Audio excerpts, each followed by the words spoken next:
সকালের কলকাতার একটা গন্ধ আছে। গন্ধ আছে। হ্যাঁ, সেটা ব্যাখ্যা করতে আজ পারবো না। কিন্তু সেরকম গন্ধ আর পাওয়া যায় না, পারবো না, ব্যাখ্যা করতেও পারবো না।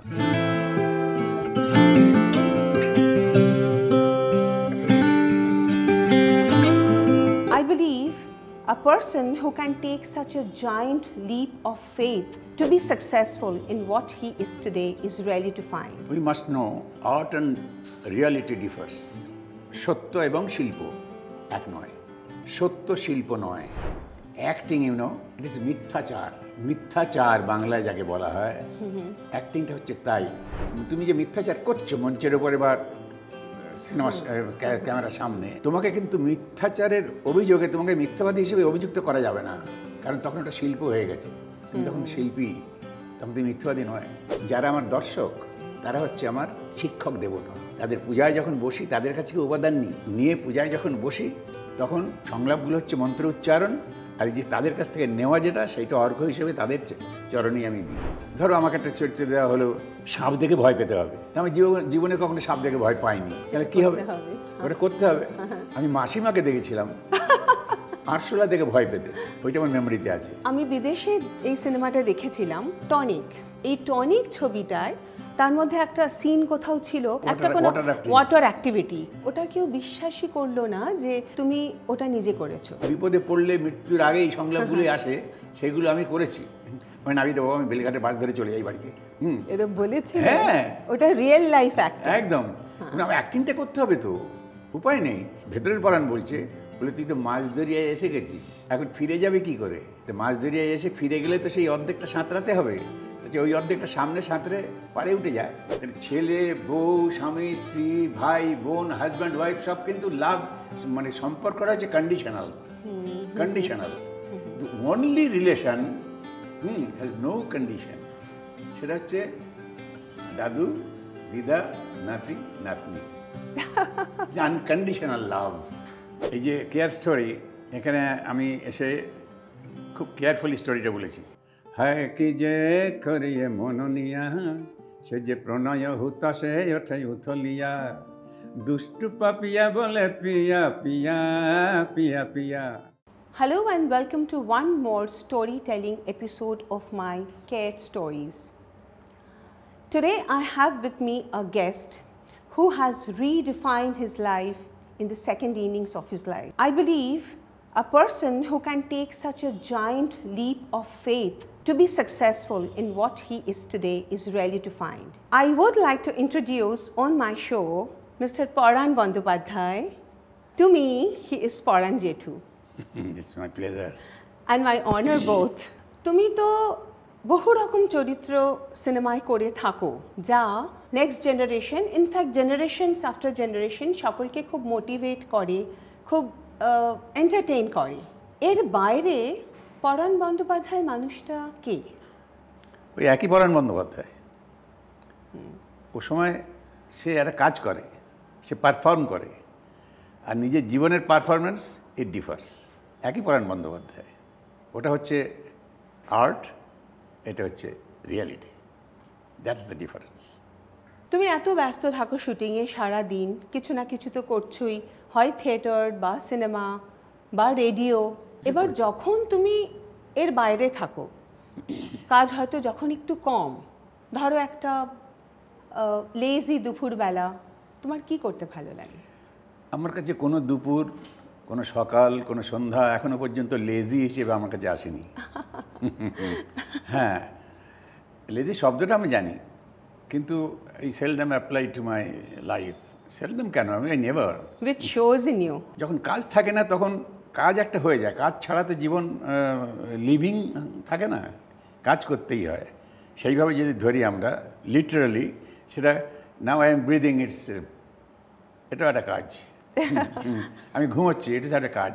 এছাড়া আমি গান শুনি, বই পড়ি, ছোট ছোট কিডস, সেগুলো আমি নিজে নিজে তৈরি করি, আপন মনে বলি, নট টু রাইট। তারপরে যদি নাটকের কোনো ভাবনা আসে সেটা লিখি।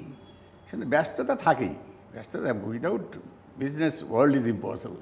তোমার জন্য ফাঁকা সময় একেবারেই নেই? না, ফাঁকা সময় কারোরই নেই, কিন্তু অ্যাকচুয়ালি দেখবে everybody is doing something. in leisure period.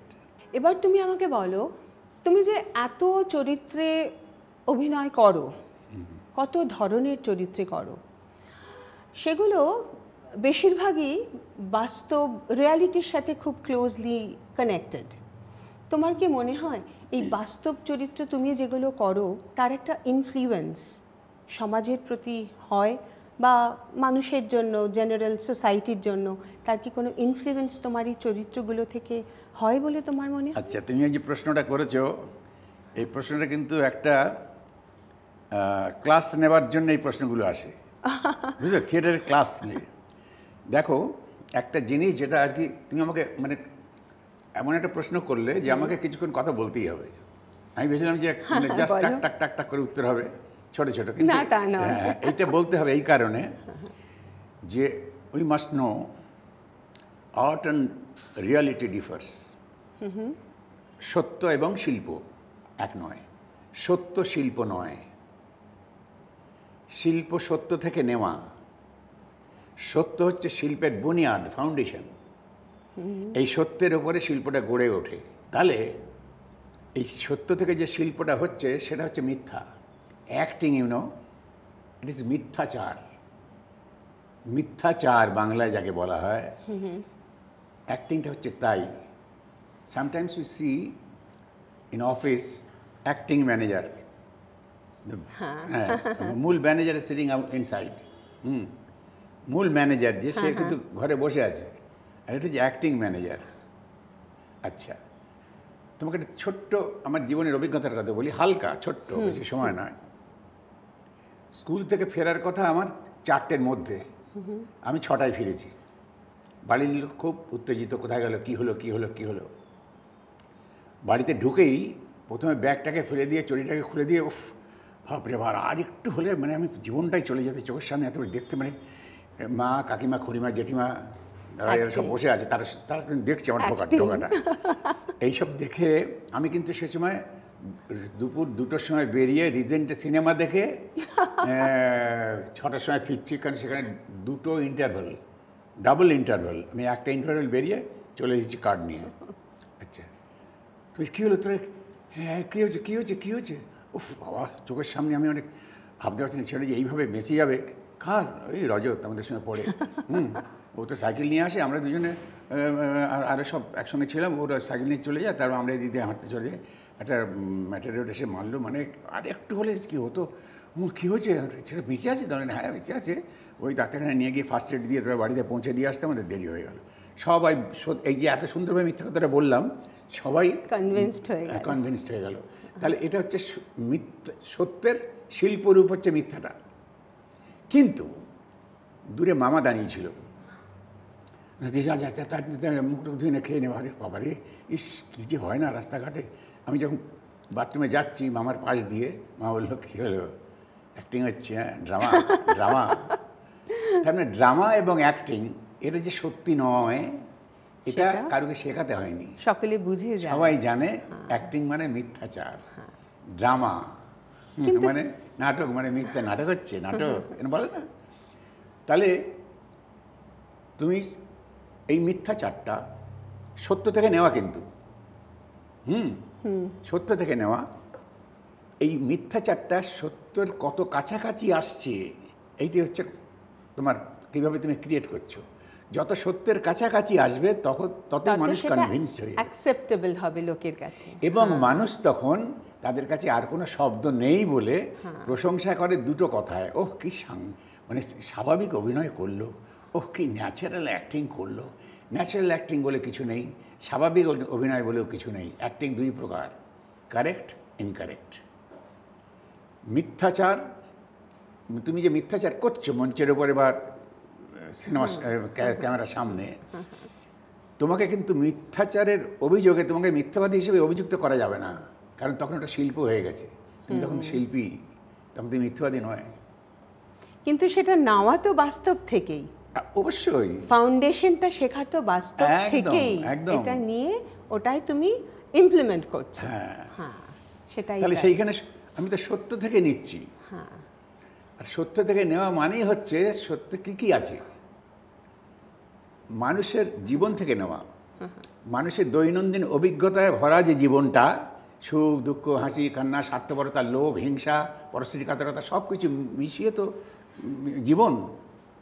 তা এই জীবন থেকে উপাদান নিয়ে আমি সৃষ্টি করছি, আবার সেই মানুষের সামনেই বসছি তার পূজায়। কারণ যারা আমার দর্শক তারা হচ্ছে আমার শিক্ষক দেবতা।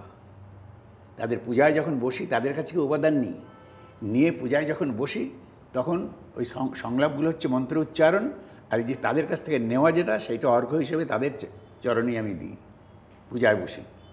এবার তারা যদি সন্তুষ্ট হয় আমাকে দুহাত তুলে আশীর্বাদ করবে, আর যদি অসন্তুষ্ট হয় এক হাত তুলে অভিশাপ দেবে।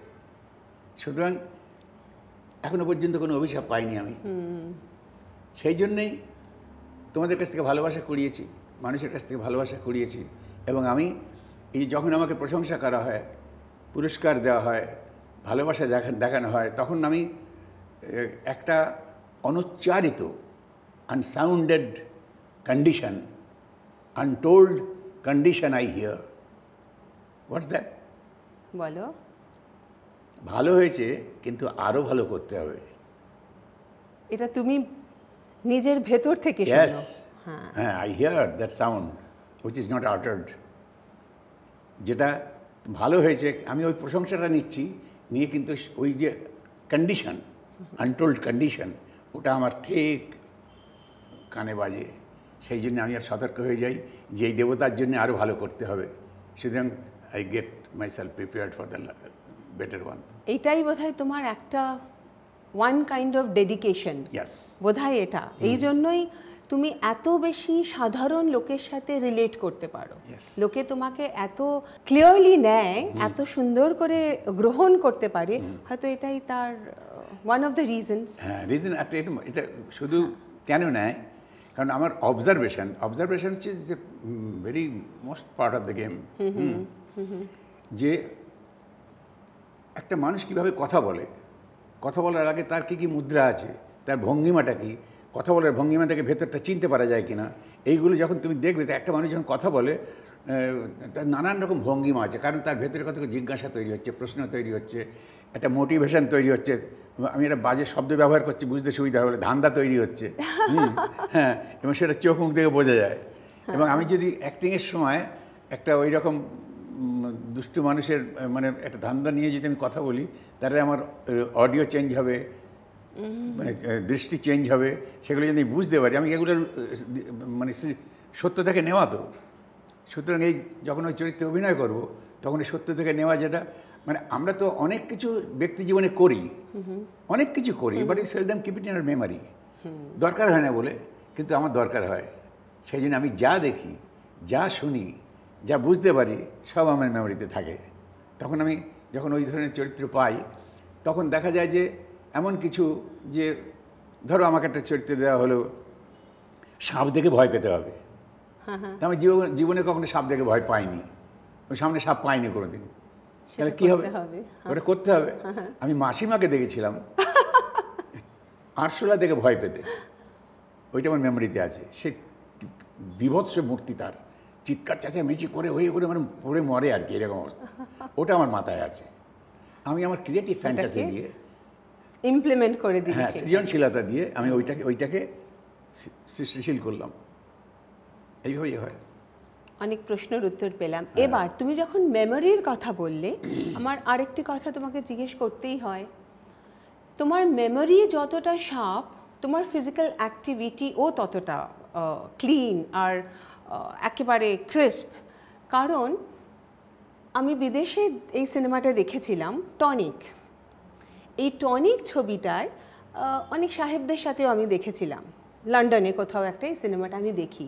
তারা কেউ বিশ্বাসই করতে চাইল না, একটা তার মধ্যে একটা সিন কোথাও ছিল, মানে একটা কোনো ওয়াটার অ্যাক্টিভিটি, হ্যাঁ, একটা কিছু যেটা ভীষণ রিস্কি একটা, তোমার এই বয়সেও। আমি জানি তুমি খুব ইয়াং, তোমাকে আমার এই বয়স বলতে একটুও ভালো লাগছে না, কিন্তু আমার বলতেই হয়, ওটা কেউ বিশ্বাসই করলো না যে তুমি ওটা নিজে করেছো।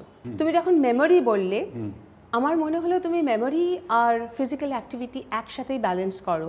অত শার্প মেমোরি আর এত স্ট্রং ফিজিক্যাল অ্যাক্টিভিটি উইথ সব তোমার প্রপার যেটা যেটা করতে হতো, এইগুলো তুমি কি করে করো?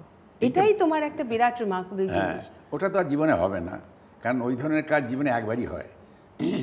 মানুষ বাঁচবার জন্যে এমন একটা কিছু করে ফেলে, সে জীবনে আর কখনো কোনো দিন করেনি, আর বাকি জীবনে করতেও পারবে না।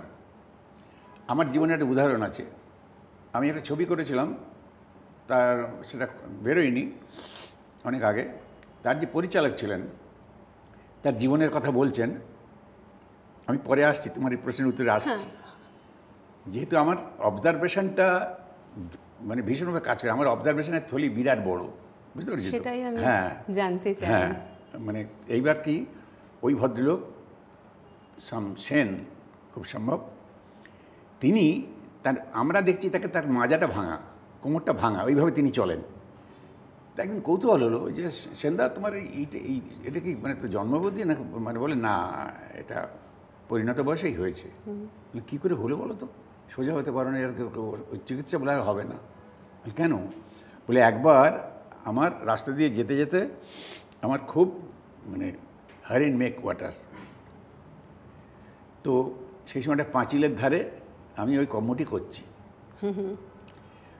এইবার পাঁচিলটা ধরো ফুট 5 মতো উঁচু। তখন একটা বিষাক্ত সাপ এসে ওইখানে ফনা তুলেছে। আমি ওইখান থেকে লাফ দিয়ে ওপারে পড়েছি, পড়ে আমার মাজাটা ভেঙে গেছে। আমি কোনোদিন ভাবতে পারিনি একটা ওখানে স্পট জাম্প করে আমি ওই 5 ফুট ইয়েটা পার হতে পারবো, এটা আমি জীবনে কোনো স্বপ্নও দেখিনি, দৌড়ে এসেও পারবো না, কারণ আমার জীবনে সেরকম স্পোর্টস নেই। That was my last jump in my life to protect my life. বাঁচবার জন্য। হ্যাঁ হ্যাঁ হ্যাঁ। তো তেমনি তোমার এতটা হয়তো নয়, কারণ আমি খুব সতর্ক ছিলাম, কারণ আমাকে অ্যাক্টিংটা করতে হবে। সেনদা তখন লাফাতে লাফাতে অ্যাক্টিং করতে করতে লাভ দেয়নি, জীবন বাঁচাবার জন্য লাভ দিয়েছে। এইবার ধরো ওয়াটার রাফটিংটা আমাকে করতে হয়েছে, হিল রাইজটা করতে হয়েছে, হাফ করতে হয়েছে। কিন্তু ওই যে ইয়ে কী বলে ওই গ্লাইডিং, যেটা প্যারাগ্লাইডিং, প্যারাগ্লাইডিং, ওটা আমি করিনি, ওটা অন্য লোকে করেছে।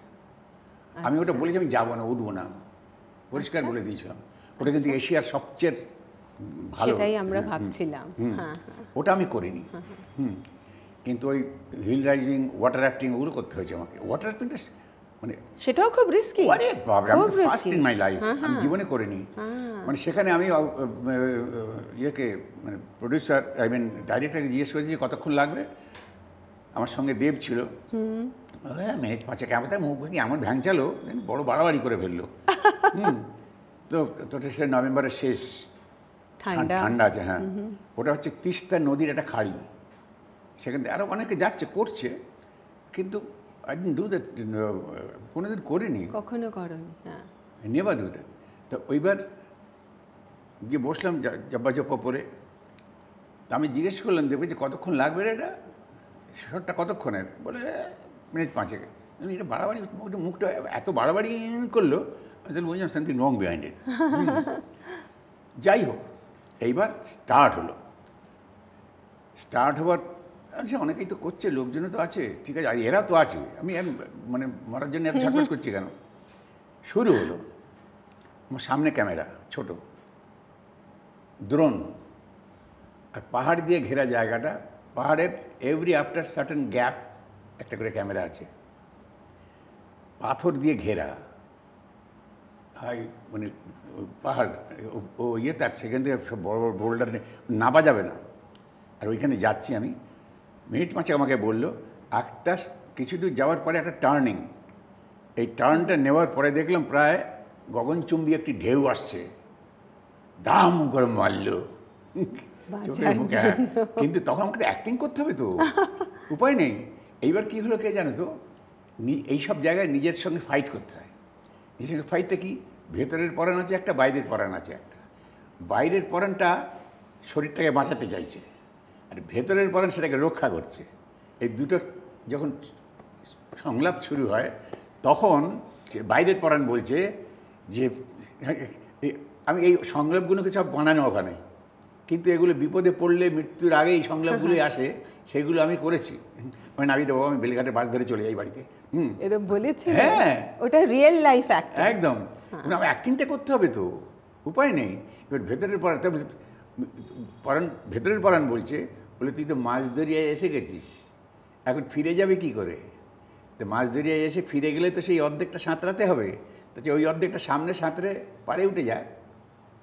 কি সাংঘাতিক ডেডিকেশন। হ্যাঁ, এইবার ওইটা নিয়ে আমি ওখানে যা সংলাপ বলেছি, মানুষ বিপদে পড়লে যে সংলাপগুলো হয় সেইগুলোই এসেছে, এবং ভীষণ কনভিন্সিং হয়েছে, এবং মানুষ এনজয় করেছে, কিন্তু আমি ওইটা করে যেতে হয়েছে। ওটা একটা ওয়ান অফ দ্য বেস্ট, মানে লোকে ওটা মনে রাখবে, কনভিন্স নয়, ওটা one of your best performances. এখন আমি জানলাম ওটা রিয়েল লাইফ অ্যাক্টিং ছিল। ইয়েস। এবং পাহাড়ের যেটা আর কি, পাহাড়টা বিরাট, খুব একটা বেশি বড় উঁচু ছিল না, ওটা একটা ট্রেনিং পাহাড় ছিল আর কি। তো সেখানে আমি উঠেছিলাম খানিকটা, তো ওটা আমি ওই দড়ি টড়ি বেঁধে ইয়েটি করেছিলাম, কারণ ওখানে চশমাটা আমাকে পড়ে ভাঙবে, এইটা দেখাতে হবে, তো চশমাটা পড়ে ভেঙে গেল, তখন আমি কিছু দেখতে পাচ্ছি না। হ্যাঁ, মানে আমার এইটা বাড়ির লোক তো, মানে বাড়ি আমার নাতি, তারপরে হ্যাঁ, they couldn't help of tears by the time.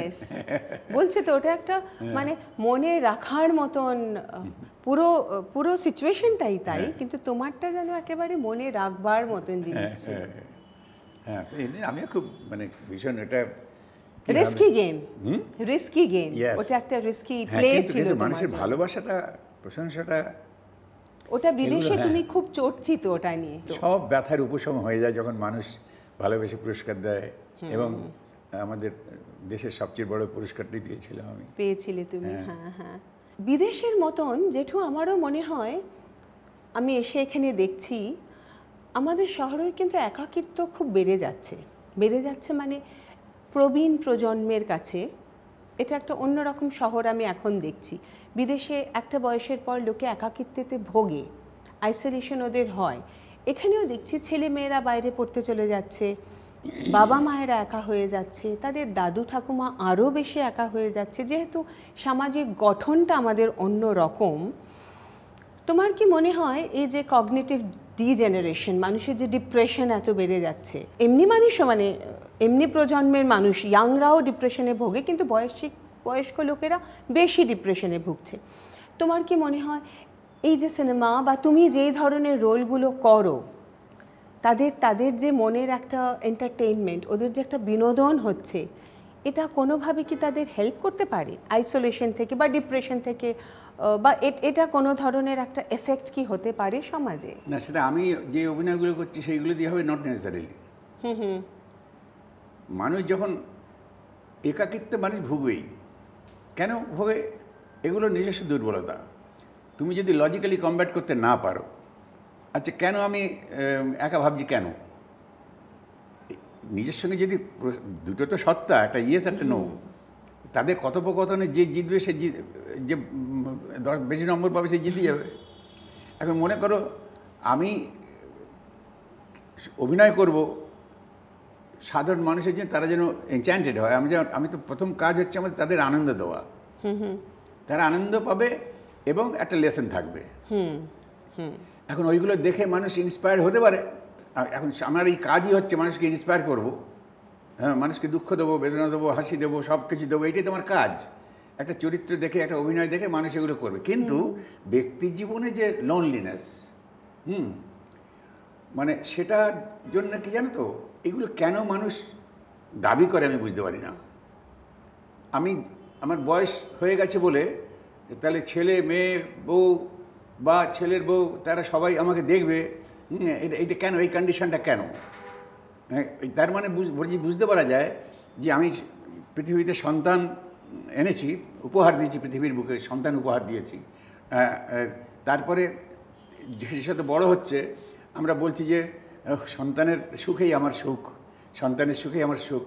তো এইটা যখন বলছি, কিন্তু ওই সন্তান যখন বড় হলো, লেখাপড়া শিখলো, তাকে লেখাপড়া সবাই শেখাতে হবে, কারণ আমি তো তাকে পৃথিবীর বুকে এনেছি।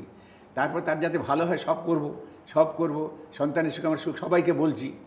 ওই সন্তান যখন বড় হলো, চাকরি বাকরি করছে, তখন তো একটা মেয়ের সঙ্গে ভাব হলো, সেই মেয়েটাকে সে বিয়ে করে বাড়ি আনবে, বাড়ি আনতে চায়, কিন্তু সেইখানে বাবা বলছে না, বা বাড়িতে আনলো মনে করো, বাবা ঠিক মানে সুখী নয়। এবার মেয়ের ছেলে ভাবলো যে এখানে থাকলে তো খটাখটি বাঁধবে, ফরেন এলিমেন্ট, ঠিক আছে আমরা এখান থেকে শিফট করে অন্য জায়গায় যাই। তাহলে বাবার সঙ্গে ছেলেটা কি মানে সে ওকে রক্ষা করবে, বাবাকে রক্ষা করবে, মাকে রক্ষা করবে, তার সে তো মানে মাঝখানে পড়ে গেছে স্যান্ডউইচের মতো। তো এবার সে দুকুল রক্ষা করার জন্য সে একটা অন্য ফ্ল্যাটে গেল, কথার কথা বলছি আর কি, গল্পটার জন্যে। এইবার এই বাবা মা যে লোনলি ফিল করে, তো এটা তখন তো ফিল করতেই হবে।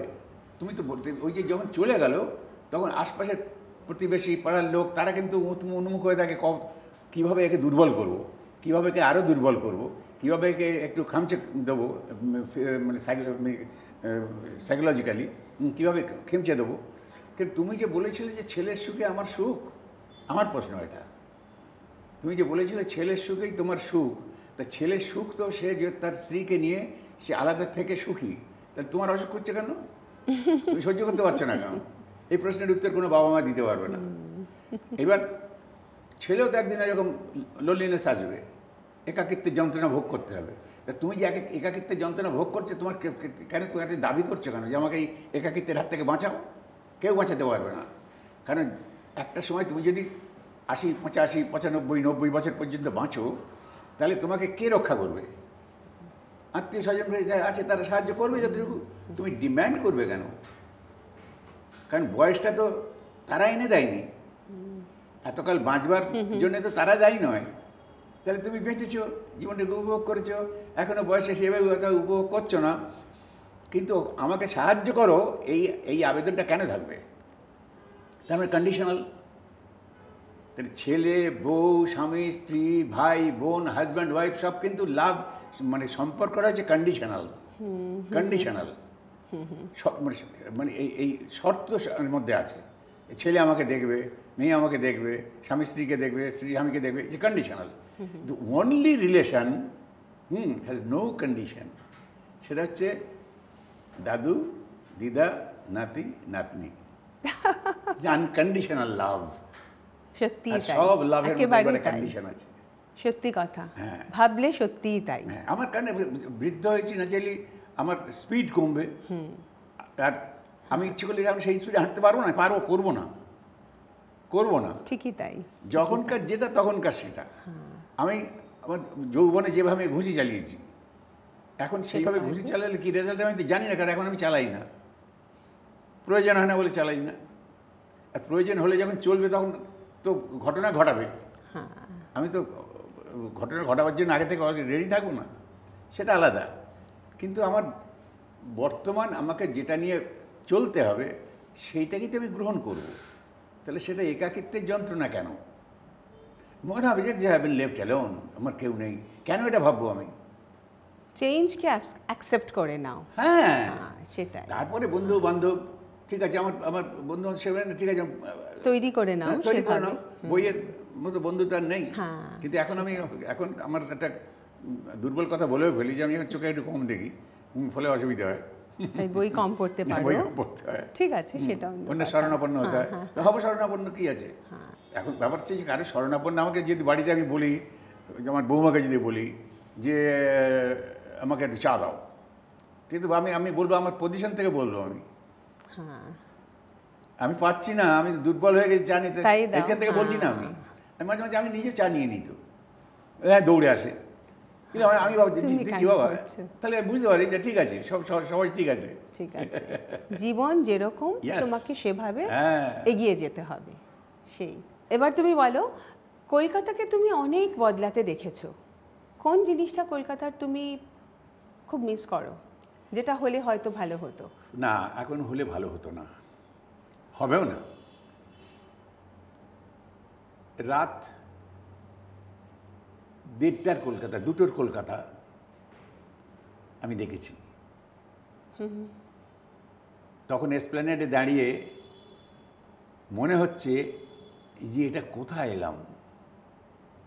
একটা কাজে আমাকে ওখানে আমাদের অবস্থান করতে হয়েছিল, ভাবছি এটা কোন এসপ্ল্যানেড, যেটা সকাল 10টা, 10:30টায় মানে ঠিক ঠিক করছে মানুষ, চিৎকার চেঁচামেচি, হর্ন, ক্যানভাস, কিন্তু চেনা যাচ্ছে না।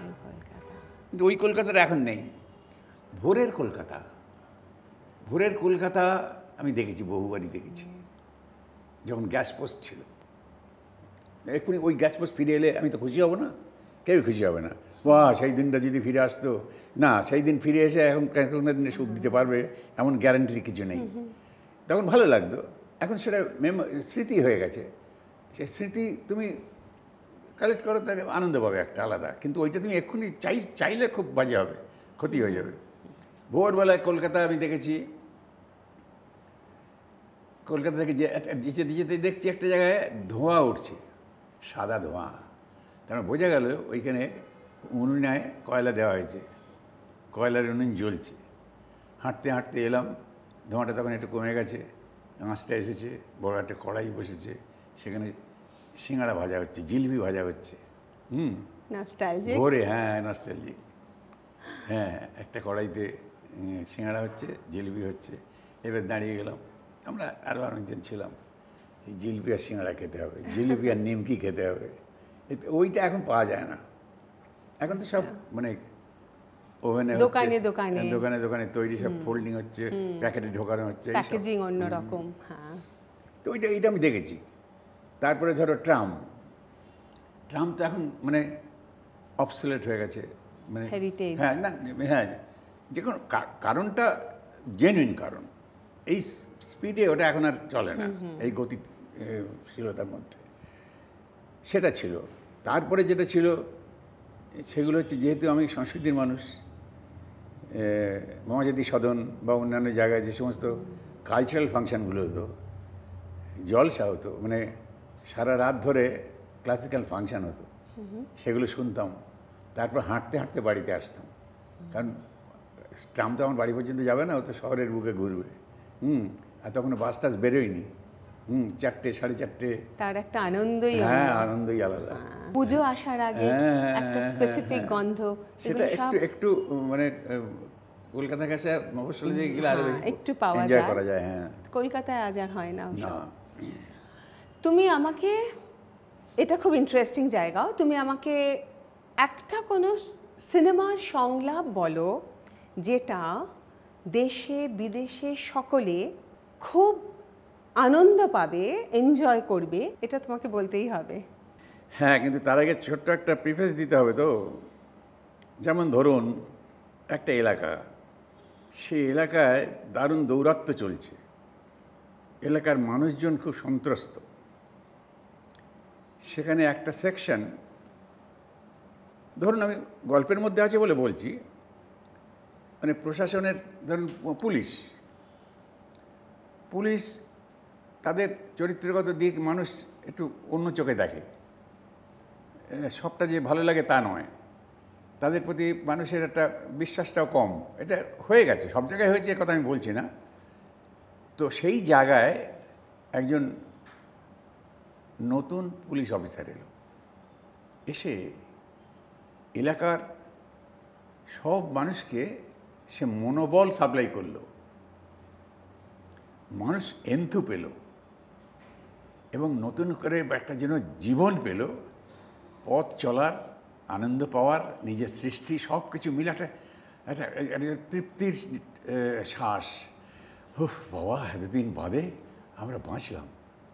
এবার একটা পুরনো দিনের মানুষ, সে এতকাল এটা দেখে দেখে দেখে দেখে এত অভ্যস্ত হয়ে গেছে যে এটা বিশ্বাস করতে পারছে না যে ওই একই ইউনিফর্ম পরে এই মানুষটা এরকম কী করে হলো। সে তখন সজল চোখে সেই মানুষটার দিকে তাকিয়ে বলছে, আমার দেখা পুলিশ তো তুমি নও, তুমি কি সত্যি পুলিশ না অন্য কেউ? তার মানে ওই ইউনিফর্ম পরা, ওই ধরনের চরিত্রে গঠন, চলা, কথা বলা, মানুষকে ভালোবাসা, ওই কস্টিউমের মধ্যে দীর্ঘদিন ধরে সে দেখেনি। তাই অবাক বিস্ময়ে, ভালোবাসার বুক নিয়ে, আনন্দের অশ্রু নিয়ে এই প্রশ্নটা সে করল, আমার দেখা পুলিশ তো তুমি নও, তুমি কি সত্যিই পুলিশ না অন্য কেউ?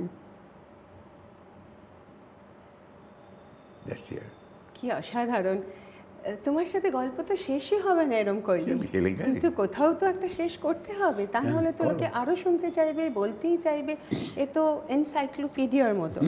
তুমি জানো যেভাবে আমি আমার পডকাস্টটা শেষ করি, প্রথম প্রশ্ন, জীবন কি করে সুন্দর আর অর্থপূর্ণ হতে পারে, মিনিংফুল কি করে হতে পারে জীবন? বাহ, দেখো এটা আমাকে প্রশ্ন করলে, কিন্তু সমস্ত মানুষের মনে এর উত্তর লুকিয়ে আছে। এটা যারা একটু ভাববেন তারা এই উত্তর খুঁজে পেয়ে যাবে। প্রশ্নটা কি না, জীবনকে কি করে, কি বললে, সুন্দর সুন্দর এবং মিনিংফুল। মিনিংফুল। তাহলে এটা তো, এই ভাবনাটা তো সব মানুষের মধ্যে আছে যে জীবনটা অর্থপূর্ণ হবে কিসে? অর্থপূর্ণ হবে তার কাজে। কি কাজ?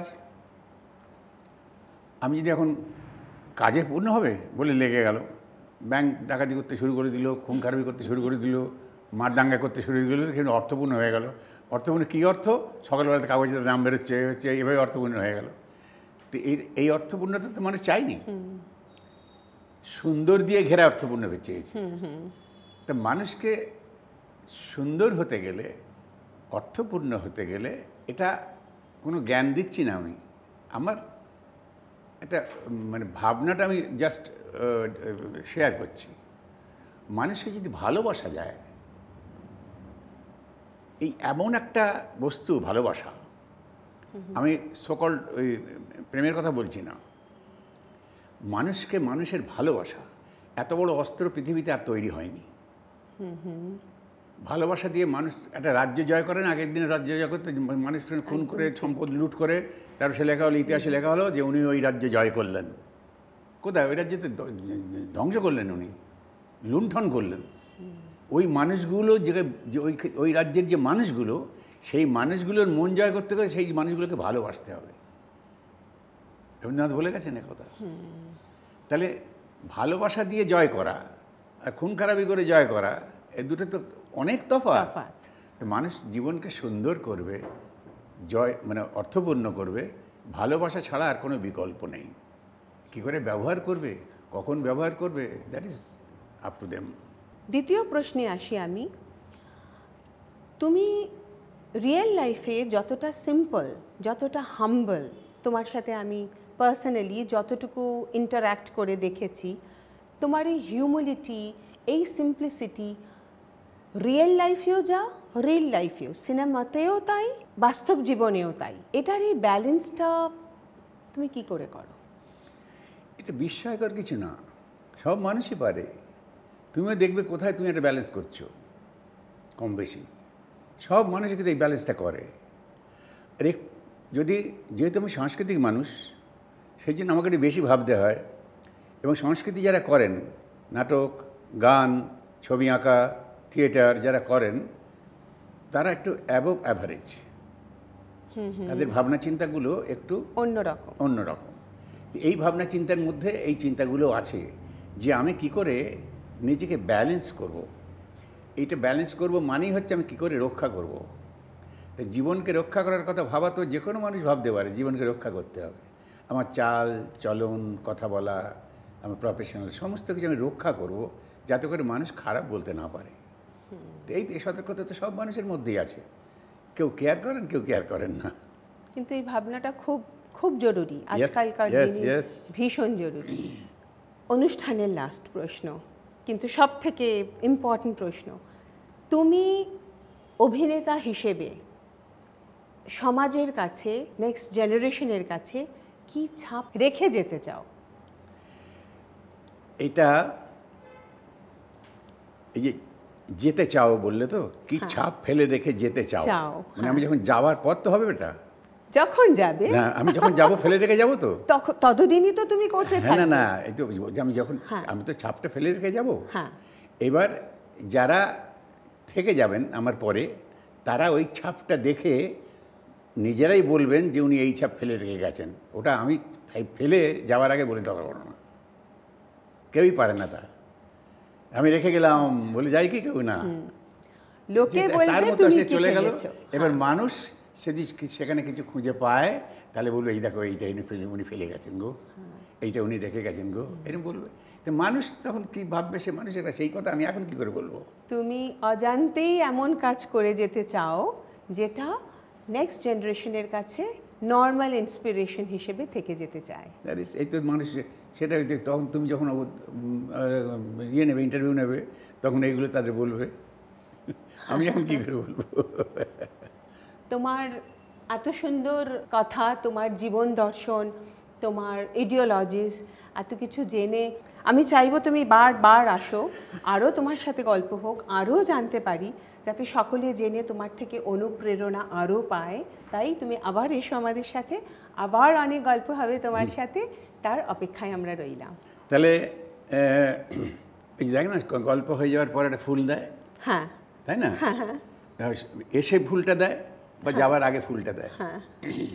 তোর মিষ্টি কুজনে তবু জলে হিয়া, মিছে অভিমান ওঠে মনে উথলিয়া। তার মিষ্টি কুজনে তবু জলে হিয়া, মিছে অভিমান ওঠে মনে উথলিয়া। আজ সবাই কেহ না কেহ মরমিয়া, হয় একলা আমার শুধু নাই প্রিয়া। দুষ্টু পাপিয়া বলে পিয়া পিয়া পিয়া পিয়া পিয়া, হায় কি যে করিয়ে মননিয়া। সে যে প্রণয় হুতাশে ওঠে উথলিয়া। দুষ্টু পাপিয়া বলে পিয়া পিয়া পিয়া পিয়া, হায় কি যে করিয়ে মননিয়া। সে যে প্রণয় হুতাশে ওঠে উথলিয়া। নমস্কার। When I started the podcast with Paran Bandyopadhyay, I really thought it would end up in a very serious and on a heavy note. But Paran Jethu really ended up in a melodious note. I just loved it. If you also loved his conversation, his story, please keep listening to more of such stories. Till then, take care of yourself and stay tuned with Sophia and Care Stories.